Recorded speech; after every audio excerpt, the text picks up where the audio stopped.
It's time to be shaken and stirred. All right, so we have a myth that involves ejector seats, missiles, and James Bond. Sounds like the perfect combination to me. Yeah, it's from the movie where he has a car chase right across a frozen lake, something goes horribly wrong, and boom, car's upside down. Right, and that gives the bad guy time to pull over, line up his car, and fire his onboard car missiles. Just as you think James Bond is a sitting duck, at the last minute he pushes the passenger ejector seat and poof, shoots the seat through the roof. Oh, and that amount of force imparted on the ground causes the car to flip back over, and he drives away. This could be the best James Bond myth we've ever tested. Upside down with nowhere to go, 007 seems down for the count. But by deploying his rocket-powered passenger hot seat, he flips his way to freedom. But is this rocketry real, or is this myth on thin ice? We've come out to the New Jerusalem runway so we can test our Bond ejector seat myth. Now, for that, we've built an ejector seat, and we're going to find out how much thrust it takes to get our passenger out of the car. Now, this is important because that's how much thrust we're going to use to try to flip the car. All right, this is rocket-powered ejector seat. Test in 3, 2, 1, fire! Dude!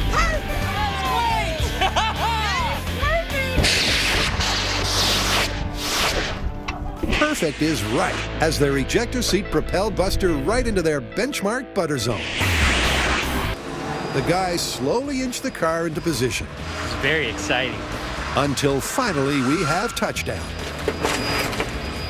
Perfect! All right, this is ejector seat car flip. Here we go in 3, 2, 1, fire!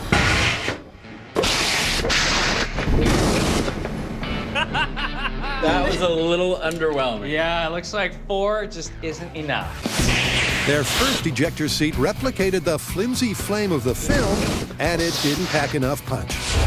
But this time, Ooh, look at all these rockets. It's like 4th of July. all bets are off as the Mythbusters fire this myth to the max. This is Bond ejector seat, 20 rockets, 4,000 pounds of thrust. Take it away. All right, let's see if the ejector seat flips the car. Here we go. In 3, 2, 1, fire. Wow! It lifted it a little bit, but, it didn't flip it. That was sweet. So this myth is busted. No matter what we did, we could not get this car to flip with the rocket ejector seat. And that was at a ridiculous amount of thrust. However, we are not going to stop here. This is the part on the show where we replicate the results, and we're going to find out how much thrust it would take to get this car to flip. You ready to do this? Oh, yeah. Let's flip the car Hollywood style. All right, here we go. This is ejector seat car flip with nitrogen cannon.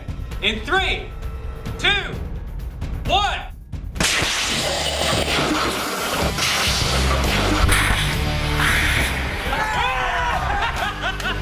Good job, That Q. was awesome, and that's how it's done. At last, they've got air. And for your eyes only, here's the high speed. The nitrogen cannon fired its steel rod with enough force to flip the car a full 180 degrees before the whole thing falls gently back to earth, right side up.